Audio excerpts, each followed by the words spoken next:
PR পদ্ধতি নয়, wedge management চাই, বলছেন টুকু। জানাবো নির্বাচন পেছানোর সুযোগ নেই। রাজনৈতিক দলগুলো ঐক্যবদ্ধ না হলে বিপদ আছে, বলছেন অ্যানি। এবং সর্বশেষ জানাবো ডাকাতির প্রস্তুতি, যশোরে আটক 4 যুবক যুবদলের কেউ না, সংবাদ সম্মেলনে দাবি।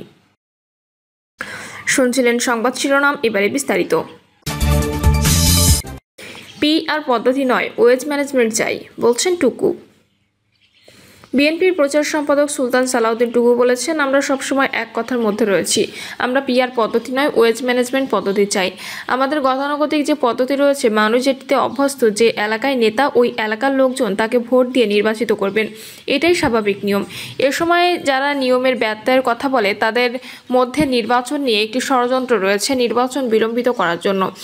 টুকু বলেন, এদেশের মানুষ তাদের ভোটের অধিকার চায়। এদেশের মানুষ 14, 18 এবং 24 সালে ভোট দিতে পারেনি।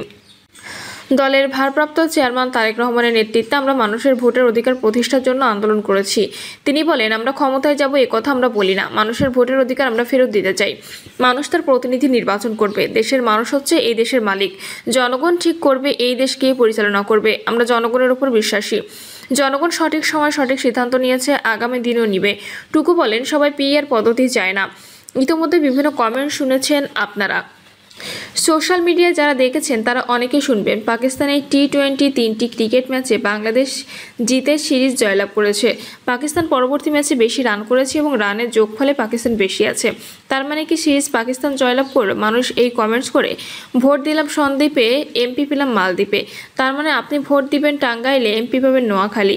তাহলে কি হবে? টাঙ্গাইলের মানুষের সম্পর্কে টাঙ্গাইলের মানুষের জানতে হবে। নির্বাচন পেছানোর সুযোগ নেই। এক ধরনের অদৃশ্য শক্তি যে নির্বাচন পেছানোর ষড়যন্ত্রে লিপ্ত, এটি এখন আর অনুমান নয়, এটি বাস্তব এবং সুপরিকল্পিত।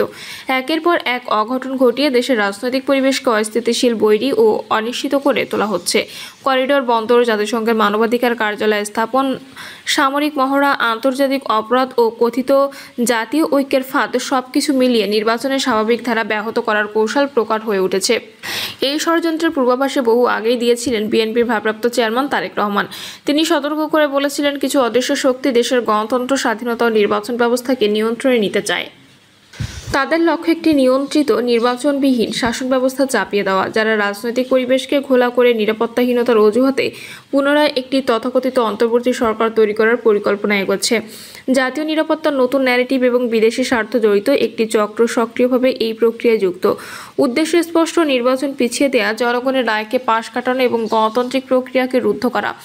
মির্জা ফখরুল ইসলাম আলমগীর বলেন, বাংলাদেশ হোক সত্যিকারের অর্থে একটি উদারপন্থী ও গণতান্ত্রিক দেশ, যেখানে গণতন্ত্র সবচেয়ে বড় মূল্যবোধ। কিন্তু বর্তমান সময়ের কিছু রাজনৈতিক দল গণতন্ত্রের প্রতি বিশ্বাস রাখে না, স্পষ্টভাবে নিজেদের মতবাদ জোর করে চাপিয়ে দিতে চায়, যা একটি বিপজ্জনক পরিস্থিতি তৈরি করেছে। তিনি বলেন, কিছু দল নারীদের সামনে আনার ব্যাপারে আগ্রহী নয়, তারা নারীদের রাজনৈতিক ও সামাজিক ক্ষমতায়ন করতে চায় না। এই ধরনের শক্তির উত্থান হলে দেশের উন্নতি থেমে যাবে এবং পিছিয়ে পড়ার পথে ধাবিত হবে।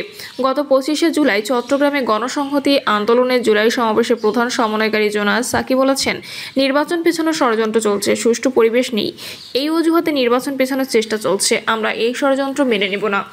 বিচার, সংস্কার, নির্বাচনের পথ যারা বাধাগ্রস্ত করবে, তারা দেশ ও জনগণের স্বার্থের বিরুদ্ধে অবস্থান নেবে। তৃতীয় বিশ্বের একটি দেশ যখন নিজের ভাগ্য নিজে গড়তে চায়, তখন তা পরাশক্তির জন্য হয়ে ওঠে অস্বস্তিকর। স্বাধীন বাংলাদেশের ক্ষেত্রেও তাই হয়েছে। একটি আত্মমর্যাদাশীল, স্বাধীনচেতা, গণতান্ত্রিক বাংলাদেশ গড়ে উঠলে তা শুধু এ অঞ্চলের নয়, তৃতীয় বিশ্বের বহু দেশের জন্য অনুপ্রেরণা হয়ে উঠতে পারে, যারা পরাশক্তির আধিপত্যবাদে বড় আঘাত। এই কারণে এদেশের জাতীয়তাবাদী নেতৃত্বকে বারবার নির্মূল করার চক্রান্ত হয়েছে। রাষ্ট্রনায়কের হত্যা, অভ্যুত্থান, রাজনৈতিক সংকট ও অস্থিরতা, সবকিছু পেছনে রয়েছে বিদেশি স্বার্থ আর দেশীয় দালালদের চক্রান্ত। যখন বাংলাদেশ আজ্ঞাবহ থাকে তখন তেমন বাধা আসে না। যখন কেউ সত্যিকারের স্বাধীনতার কথা বলে, গণতন্ত্র, স্বাধীন সার্বভৌম পররাষ্ট্রনীতির কথা বলে, তখন শুরু হয় থামিয়ে দেওয়ার ষড়যন্ত্র, চরিত্র হনন, অর্থনৈতিক চাপ কিংবা রাষ্ট্রযন্ত্রের অপব্যবহার, করিডোর বন্দর ব্যবহার এবং একের পর এক সামরিক মহড়া। এই তিনটি বিষয় বিচ্ছিন্ন নয়, বরং একটি বৃহৎ ভূরাজনৈতিক পরিকল্পনার অংশ। করিডোর দিয়ে ভৌগোলিক প্রবেশাধিকার, বন্দর ব্যবহারে অর্থনৈতিক ও কৌশলগত প্রভাব বিস্তার আর সামরিক মহড়ার মাধ্যমে নিরাপত্তা বলয়ে আবদ্ধ রাখার চেষ্টা, সব মিলিয়ে বাংলাদেশের সার্বভৌম সিদ্ধান্ত গ্রহণ করতে ক্রমেই সীমিত হচ্ছে। তার সঙ্গে সম্প্রতি জাতিসংঘের মানবাধিকার কার্যালয়ের বাংলাদেশের শাখা খোলার প্রেক্ষাপট দেখা যায়।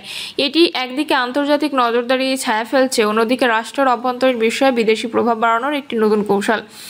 বলা যায় বাংলাদেশকে ধীরে ধীরে একটি পরনির্ভরশীল ভূখণ্ডে রূপান্তর করার প্রচেষ্টা চলছে। একে একবিংশ শতাব্দীর ম্যাটিকুলাস ডিজাইনে নব ঔপনিবেশ চাপ বললেই অত্যুক্তি হবে না। 24-এর গণঅভ্যুত্থান দীর্ঘ 17 বছরে জনগণের অধিকার প্রতিষ্ঠার আন্দোলন সংগ্রামের একটি চূড়ান্ত মুহূর্ত।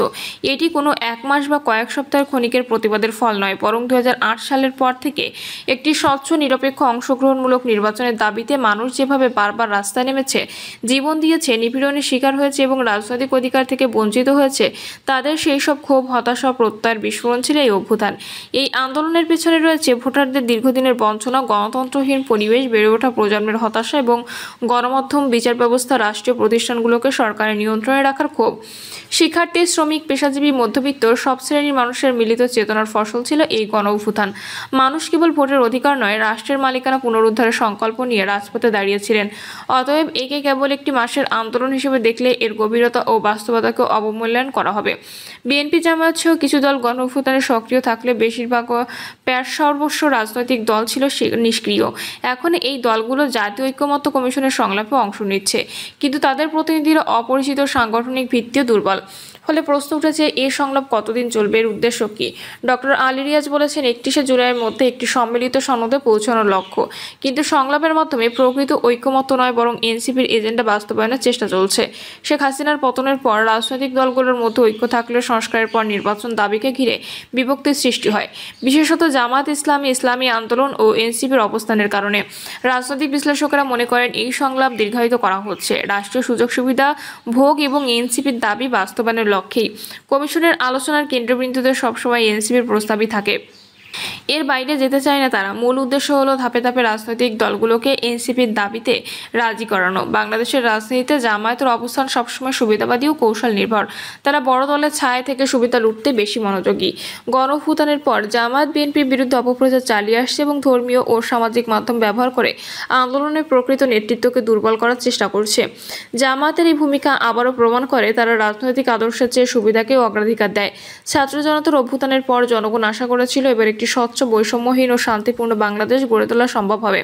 সেই আশায় প্রতিফলন ছিল ডক্টর ইউনূসের নেতৃত্বে অন্তর্বর্তী সরকার গঠন, যার লক্ষ্য ছিল সত্যিকারের গণতন্ত্র ও ন্যায় বিচার প্রতিষ্ঠা। তবে শুরু থেকেই এনসিপির প্রতি সরকারের পক্ষপাতিত্ব আন্দোলনের চেতনার সাথে তার বৈপরীত্য লক্ষণীয় হয়ে উঠেছে। সরকারি সহযোগিতা আত্মপ্রকাশ করে জাতীয় নাগরিক পার্টি এনসিপি এখনও দেশের সাধারণ মানুষের চাওয়া জীবনযাপন ও সংগ্রামের সঙ্গে সম্পৃক্ত হতে পারেনি। দলাদলি সিদ্ধান্তহীনতা, তৃণমূল থেকে বিচ্ছিন্নতা তার জনপ্রিয়তা কমিয়েছে। ব্র্যান্ডিং পলিটিক্সকে আটকে গেছে। তার ভাবনা আছে, শক্তি নেই, বক্তব্য আছে, বাস্তবায়ন নেই। অতএব গণঅভ্যুত্থানের পর যখন দেশ নতুন রাজনৈতিক সংস্কৃতির আশায় ছিল, তখন এনসিপি সেই প্রত্যাশা পূরণে ব্যর্থ হয়েছে।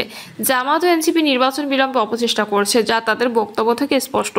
জনগণের ভোটাধিকার গণতন্ত্র বা অধিকার নয়, তাদের অগ্রাধিকার ক্ষমতা ভোগ করে টিকে থাকা। এজন্য বারবার বলছে, আগে সংস্কার পরে নির্বাচন, আগে বিচার পরে নির্বাচন, আগে জুলাই সনদ পরে নির্বাচন ইত্যাদি। এই দুই দলই সরকারের পৃষ্ঠপোষকতায় রাজনীতি করছে, যা তাদের অবস্থান ও উদ্দেশ্যকে আরও স্পষ্ট করে তুলেছে। গণঅভ্যুত্থানে যারা রক্ত দিয়েছে, নিপীড়নের শিকার হয়েছে, তাদের সুবিচার হয়নি, আহতদের সুচিকিৎসা হয়নি, ক্ষতিগ্রস্ত পরিবারগুলো ক্ষতিপূরণ পায়নি এবং বিচারহীনতার সংস্কৃতি আগের চেয়ে গভীর হয়েছে। গুম খুনের ধরন পাল্টেছে, কিন্তু নির্মমতা পাল্টায়নি। প্রশাসনের পোশাক বদলেছে, চরিত্র বদলায়নি। ফ্যাসিস্ট শেখ হাসিনার শাসনামলে 2014, 2018 ও 2024 সালের নির্বাচনগুলোতে জনগণের ভোটাধিকার কেড়ে নিয়ে রাষ্ট্রে একটি ভয়ভীতির সংস্কৃতি গড়ে তোলা হয়েছে। ভোট দিতে না পারা, প্রার্থী হতে না পারা, স্বাধীন মত প্রকাশ করতে না পারার যে ভয়, সেই ভয় যেন কাটেনি। এই অন্ধকার সময়ে জাতি আর ফিরে যেতে চায় না। গণতন্ত্রের প্রাণ জনগণের ভোটাধিকার। জনগণই চূড়ান্ত সিদ্ধান্ত গ্রহণকারী এবং রাষ্ট্রীয় ক্ষমতার প্রকৃত মালিক। বৈধ ও গ্রহণযোগ্য নির্বাচন ছাড়াও কোনো সরকার জনগণের আস্থা পায় না। ভোটাধিকার প্রতিষ্ঠার মাধ্যমে সরকার ও সংসদ জনগণের কাছে জবাবদিহি করে। নির্বাচনের মাধ্যমে শুধু সরকার নির্বাচন হয় না, বরং দেশের সকল শ্রেণী পেশা দেশের মানুষের জন্য ন্যায় বিচার, অধিকার ও উন্নয়নের পথ পরিষ্কার হয়।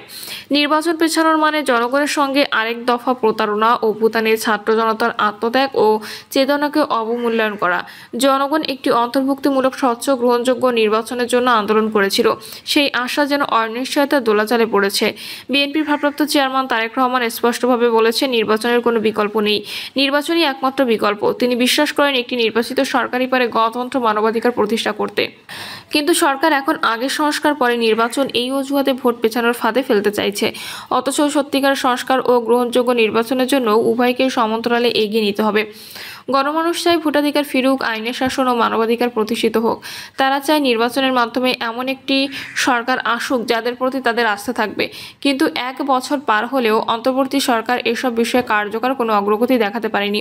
24-এর গণঅভ্যুত্থানে মূল অর্জন হতে পারত একটি গ্রহণযোগ্য নির্বাচন ও গণভিত্তিক সরকার। তার বদলে এসেছে প্রতিনিধিত্বহীন সরকার, অস্পষ্ট ভবিষ্যৎ। এখন নির্বাচন পেছানোর মানে হবে জনগণের আশা আকাঙ্ক্ষার মৃত্যু। এটি সেই স্বৈরাচারী ধারাবাহিকতা যেখান থেকে জনগণ মুক্তি চেয়েছিল।